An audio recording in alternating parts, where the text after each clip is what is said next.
What is up, Pats Nation? It is Patriots Global back here with another video, and today I'm going to be giving you guys a video that you have waited so long for. You guys have been asking me for this video pretty much ever since the Patriots made their first offseason signing, and that is my 53-man roster prediction.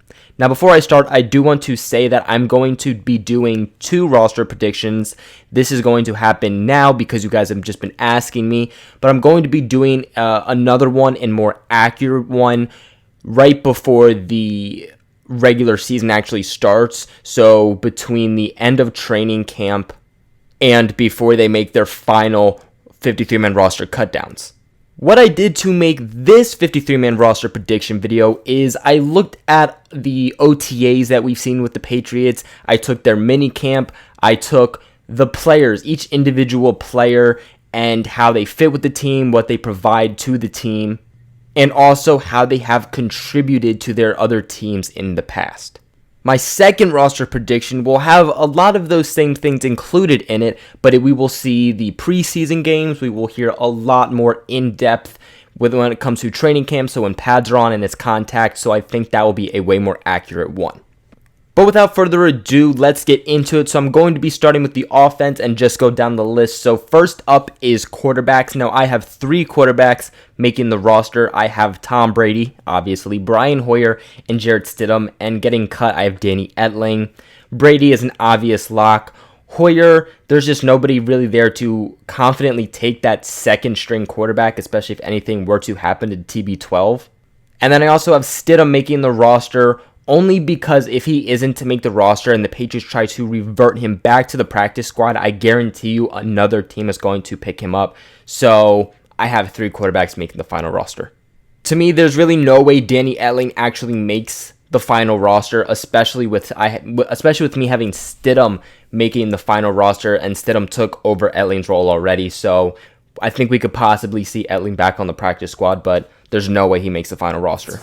Now, next up is running backs, and I have 5 total running backs actually making the roster. That is Sony Michel, Damian Harris, Brandon Bolden, James White, and Rex Burkhead. A lot of you guys are probably like, whoa, Rex Burkhead, really? Like, you were the one who's been saying that he could get cut or traded, and I still stand by that possibility, but really, even with Burkhead, the Patriots have about 4 running backs because Bolden is a special teams running back. And Bill has definitely seen what injuries can do, especially with injury-prone guys like Sony Michel and Rex Burkhead, and the fact that they have been using Rex Burkhead from what we have seen from minicamp and OTAs. With that being said, I only have 1 running back getting cut, and that is Nick Brissett. Now on to fullbacks. Obviously, James Devlin is going to make the roster. Getting cut is no one because there's really no other fullback. James Devlin here, obvious lock for obvious reasons. He's going to play a big part in the team. Moving on to wide receivers, and this was probably one of the hardest ones to actually make and cut down.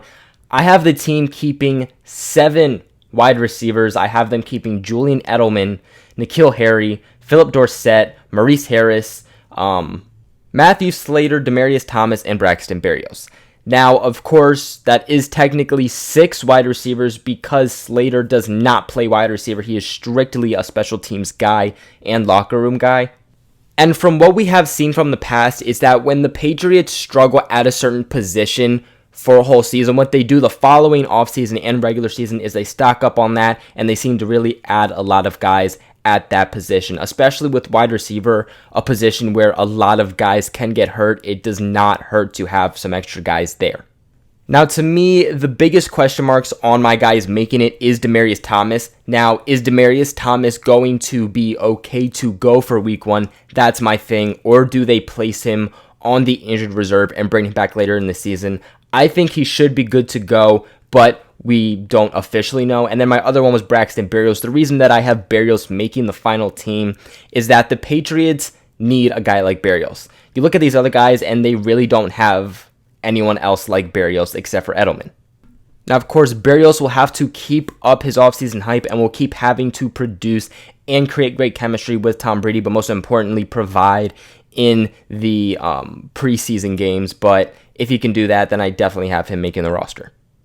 With that being said, I have 1 wide receiver being suspended and that is Josh Gordon. I think he can come back later in the season, but getting cut, I have Don Terrell Inman, Jacoby Myers, Ryan Davis, Gunnar Olszewski. Now, I think I said that last name right, but I could be wrong. And the last person I have getting cut is Demon Patterson.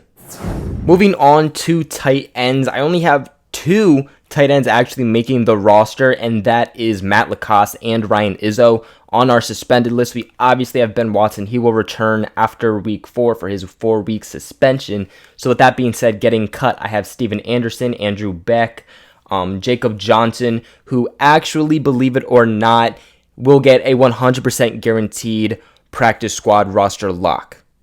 I guess that was just part of his deal. Now, I definitely expect this to change, but we have to, again, look at the roster that the Patriots have at this current time. So that is another thing to remember, guys, is to remember the time that you're watching this video, because it could be later on. The Patriots could have made a bunch of different moves, but currently these are the only tight ends and guys on the actual roster. Moving down to the offensive linemen, I have 7 O-linemen actually making this year's roster. That is Isaiah Wynn, Marcus Cannon, David Andrews, Shaq Mason, Joe Tooney, Yelda Froholt, and Ted Karras. That means getting cut, I have Brian Schwenke, James Friends, Cole Croston, Dan Skipper, and Cedric Lane. And being put on the injured reserve is Yannick Kajust. In my mind, Yannick Kajust has dealt with a lot of injuries. He is still dealing with the injuries. That's why we did not see him at OTAs. It's why we didn't see him at minicamp. And his time to return is still slightly up in the air. He's just a guy that I could see the Patriots not wanting to waste a roster spot on, so putting him on the injured reserve, which ultimately would end his entire season. Kind of what they did with pretty much every rookie they drafted last year. All right, now moving on to defense. The defensive ends that I have making the roster are Michael Bennett, Dietrich Wise, Chase Winovich, John Simon, and Derek Rivers. Bennett is obviously a lock. That is going to be the Patriots' #1 defensive end. Chase Winovich is obviously another lock. Dietrich Wise is a guy that had a great rookie year, took a little bit of a downfall second year, but a guy that the Patriots could seriously look to because of his experience in the system for multiple years. John Simon is a guy that I'm actually thinking about making a whole video about because he's very underlooked. The thing is with John Simon is that he is a guy that has produced in his old teams. He still produced with the Patriots, but keep in mind he was added to the team very late, so he did not really get to pick up on the playbook. He didn't get to build chemistry. He didn't get an entire offseason, so I think with an entire offseason, we could see someone like John Simon have an even more productive season, and I think he'll have a pretty nice role. Now, as for Derek Rivers, some of you guys might be having question marks there, but I think that they give Rivers another chance, possibly his last chance, but he's going to serve as more of that depth role. As we all know, the Patriots have their weekly guys who they have not active that are on the 53-man roster, and I think more often than not, we are going to see that guy being Derek Rivers. So with that being said, the guys that I have getting cut are Keontae Davis, Trent Harris, Afumba Kamalu, Shalik Calhoun, and Nick Thurman. Now, these guys that I have getting cut at defensive ends are going to be guys to watch. Honestly, defensive end, guys, is a fairly open position. Keontae Davis made the roster last year and then got cut. He's a guy that you will have to watch this offseason. Trent Harris had a pretty good preseason. We'll have to see how he does with his second year with the team. Afumba Kamalu, also a guy the Patriots added late in the season. Can he do something? Maybe. Shalik Calhoun, that is probably one of the biggest guys to watch. That is the guy that was with the Raiders. He did always so well in the preseason. Can the Patriots bring something out of him to make that preseason success turn into regular season success? Moving on to defensive tackles, I have the Patriots only having 3. And this was actually pretty tough to decide. I have them having Lawrence Guy, Mike Pennell, and Adam Butler. Getting cut, I have Danny Shelton, Byron Cowart, and David Perry. I just don't think Byron Cowart has enough to be able to say he makes the roster. There's nothing that proves, even college-wise, that he can make this 53-man roster. And then David Perry, there's really nothing to say about David Perry. But Danny Shelton was a tough cut, but in the end, he is more of just a run-stuffing guy. And keep in mind, the Patriots are going to have a lot of linebackers on the team, which I will be getting to next. But they also have defensive ends, which they are going to be able to line up at defensive tackles, such as a Michael Bennett, who you will not see just be playing defensive end.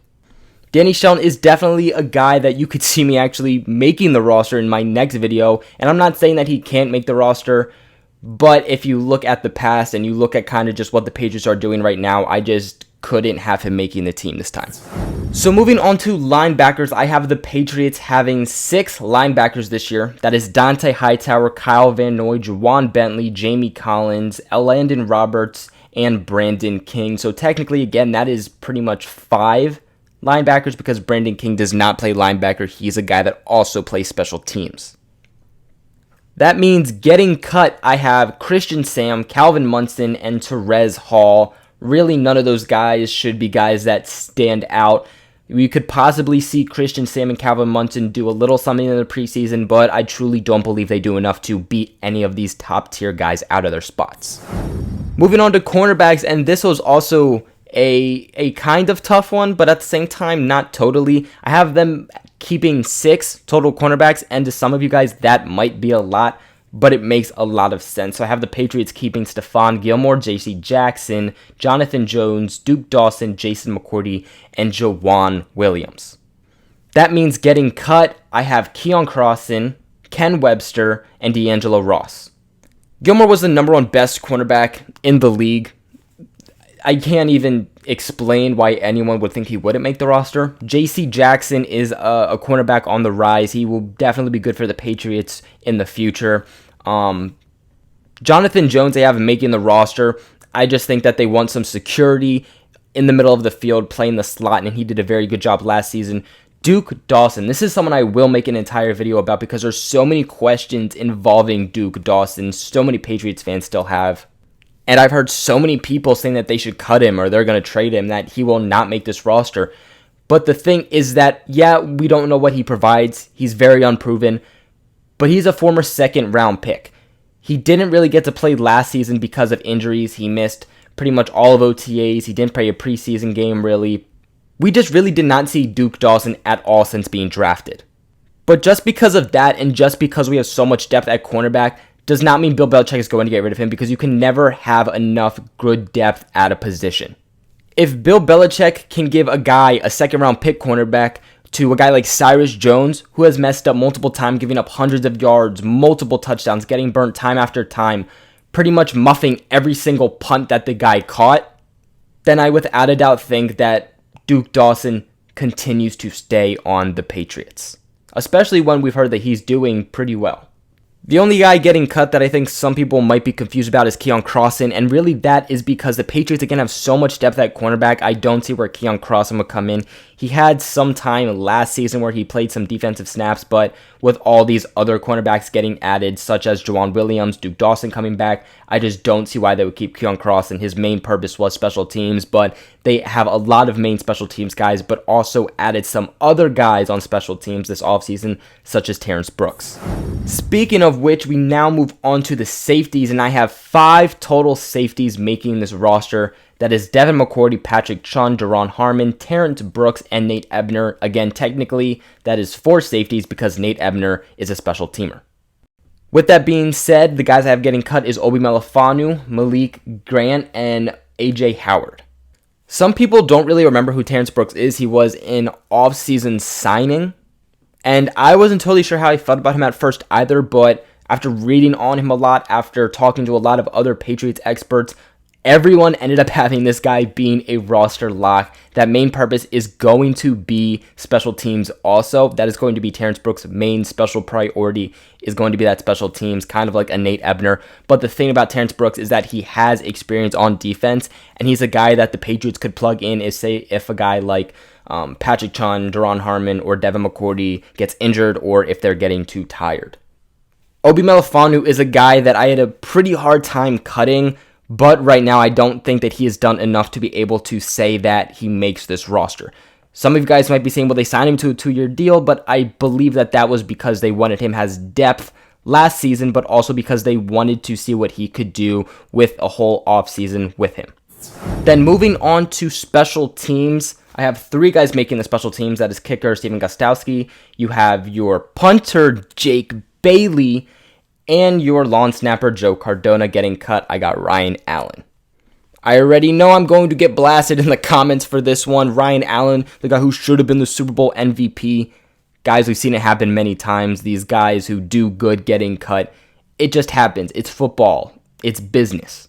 And I think you really have to look at the facts here and not just how he played. Last offseason, the Patriots brought in a punter. Ryan Allen almost lost his job again. Then we get to this offseason and the Patriots wait to sign Ryan Allen, and they only sign him to a 1-year deal. Just a 1-year deal, and then we get to the draft and they trade up in the 5th round to select a punter. Then you hear in OTAs and minicamp how this guy is just insane, how the teammates are loving him, Julian Edelman, Matthew Slater, just guys loving Jake Bailey and are just blown away with him, and I just don't see how Ryan Allen just comes in and beats him. I also do not see him getting reverted back to the practice squad, say if Ryan Allen does get the spot, only because a team will without a doubt get Jake Bailey. But that is it for today's video, guys. That is my 53-man roster prediction for the 2019 through 2020 season. What are your guys' thoughts on that? Let me know in the comments below, and also make sure that the Patriots are going to continue to make moves. The guys that I just stated, some of those guys are going to be cut. The Patriots are going to add some guys. Keep in mind, they still currently have a roster spot open, so more moves will be made. But make sure you guys like and subscribe, as it helps me and the channel so much. Make sure you guys share this video with everybody who knows when go. Everybody you know so we go the Patriots Global family. Oh my God. But I'll catch you guys in another video. Thank you guys for watching.